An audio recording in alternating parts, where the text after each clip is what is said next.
Hello student, mechanism of transport of water and mineral in A plant. पिछले video में हमने transport of या transportation in plant हम पढ़ रहे थे, जिसमें हमने देखा कैसे जाइलम जो होता है वो उससे जाइलम का स्ट्रक्चर हमने पढ़ा था, ट्रेचिड और वेसल्स के बारे में। मैकेनिज़्म कैसे वाटर जो होता है, पानी या वाटर जो होता है वो प्लांट के रूट से जो है वो डिफरेंट पार्ट तक कैसे मूव करता है, उसको हम इस डायग्राम के थ्रू जो है वो समझेंगे।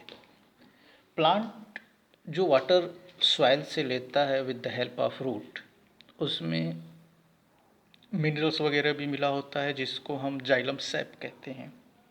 और वो जाइलम सैप जाइलम वेसल से होता हुआ प्लांट के अलग अलग पार्ट तक जो है वो पहुंचता है। वो कैसे होता है उस चीज़ को जो है वो हम यहाँ थोड़ा सा डायग्राम को बड़ा करते हैं।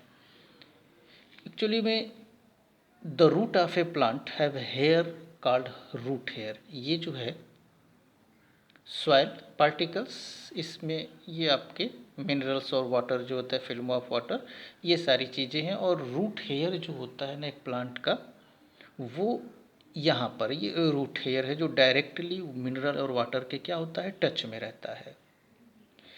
तो जो वाटर जिसमें कि मिनरल भी होता है वो रूट हेयर में जो है वो यहाँ से रूट हेयर में by the process of diffusion जो होता है वो एंटर करता है। फिर वहाँ से वाटर और मिनरल एब्जॉर्ब हो जाते हैं बाय द रूट हेयर से, फ्रॉम द सॉइल से, बाय द प्रोसेस ऑफ हमने बताया डिफ्यूज़न। और फिर रूट हेयर से जो है वो आगे की तरफ सेल टू सेल जो होता है वो पास होता है by the process of osmosis. यहाँ से डिफ्यूज़न के द्वारा जा रहा है और सेल टू सेल जो होता है वो ऑस्मोसिस प्रोसेस के थ्रू रूट हेयर से एपिडर्मिस में, एपिडर्मिस से रूट कॉर्टेक्स में, ये सब पार्ट होते हैं रूट के। फिर वहाँ से एंडोडर्मिस और एंडोडर्मिस से फाइनली रूट जाइलम तक जो है वो चीज़ क्या हो जाती है, पहुँच जाती है वाटर विद डिसॉल्व, जिसमें कि मिनरल जो होता है वो डिसॉल्व होता है। अब रूट जाइलम तक पहुंचता है तो फिर रूट जाइलम जो होता है वो जाके कनेक्ट हो जाता है रूट जाइलम वेसल से इन द स्टेम। ये रूट का जाइलम वेसल और ये स्टेम का जाइलम वेसल से जो है वो जाकर के क्या होता है, कनेक्ट हो जाता है। और फिर जाइलम वेसल से हो करके, चाहे वो ट्रेचिड्स हो या फिर जाइलम वेसल्स जो कि यहाँ पर है जाइलम का पार्ट होता है, इसके थ्रू होता हुआ वाटर जो होता है फिर जाइलम लीफ के अंदर जो जाइलम है वहाँ से होता हुआ प्लांट के अलग अलग पार्ट तक क्या हो जाता है, पहुँच जाता है। जितना भी वाटर जाता है उसका सिर्फ 1 से 2% ही प्लांट जो होता है उसका यूज़ करता है, बाकी फोटोसिंथेसिस में, बाकी वो ट्रांसपिरेशन के द्वारा क्या हो जाता है, यहाँ से आप देख सकते हो निकल जाता है। अब यहाँ तो समझ में आ रहा है कि ये डिफ्यूज़न के थ्रू गया रूट हेयर के अंदर, वहाँ से ऑस्मोसिस के थ्रू ऐसे आया, फिर ऊपर की तरफ जो सक हो रहा है जाइलम वेसल में वाटर ऊपर की तरफ जा करके लीफ तक पहुँच रहा है, वो कैसे हो रहा है। एक्चुअली में इसको हम एक लोकल एग्जांपल के थ्रू समझ सकते हैं कि वो प्रोसेस कैसे होता है, कैसे वाटर ऊपर की तरफ सक करता है।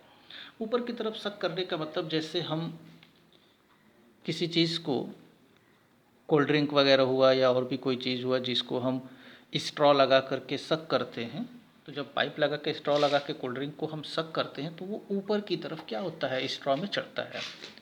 कैसे चढ़ता है, जब हम स्ट्रॉ के ऊपर जब हम सक करते हैं ना तो ऊपर का प्रेशर कम हो जाता है, जो हम खींच रहे हैं वहाँ प्रेशर कम होता है, नीचे ज़्यादा होता है, तो वो ऑटोमेटिक कोल्ड ड्रिंक जो है वो ऊपर की तरफ क्या होती है, चढ़ जाती है। तो वहाँ तो हम मुंह से खींच रहे हैं, सक कर रहे हैं, तो ऊपर का प्रेशर जो है वो पाइप का कम हो जा रहा है ऊपर सरफेस का, तो नीचे से।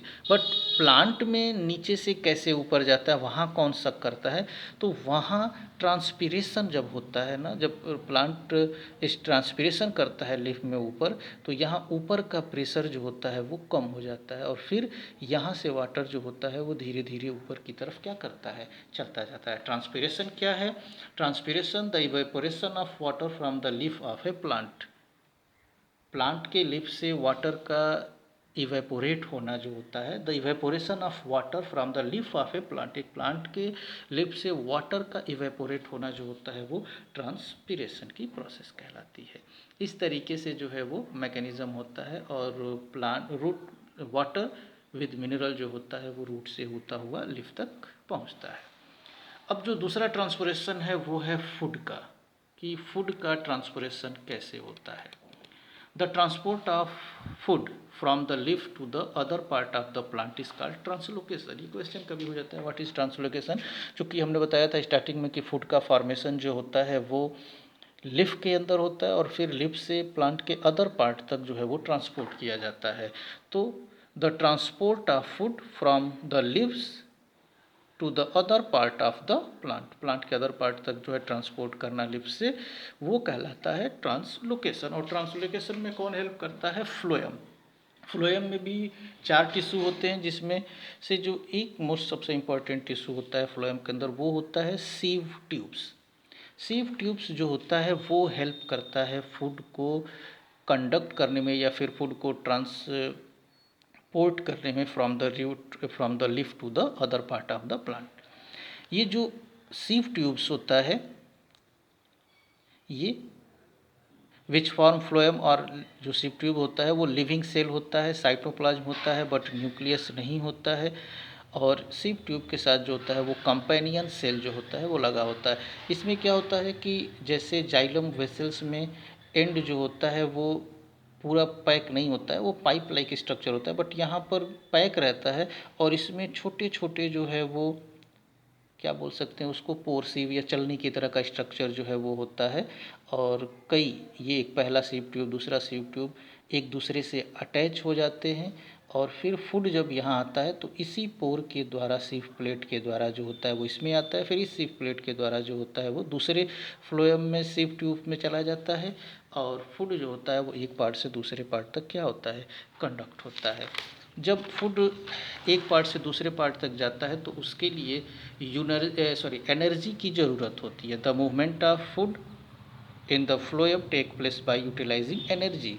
ये कैसे होता है, जो शुगर लीफ के अंदर बनता है, जो फूड लीफ के अंदर बनता है ना, वो फ्लोएम के सीव ट्यूब में लोड किया जाता है और उसके लिए उसको एनर्जी की ज़रूरत पड़ती है जो एटीपी के फॉर्म में वहाँ से वो यूटिलाइज करता है। यानी कि ट्रांसलोकेशन प्रोसेस के लिए एनर्जी की क्या पड़ती है, ज़रूरत पड़ती है। ये एक तरीके से फूड और वाटर का ट्रांसपोर्टेशन हो गया प्लांट में। अगले वीडियो में हम ह्यूमन बीइंग में ट्रांसपोर्टेशन कैसे होता है, किन चीज़ों का ट्रांसपोर्टेशन होता है, उसके बारे में जो है हम डिटेल स्टडी करेंगे। Okay, thank you.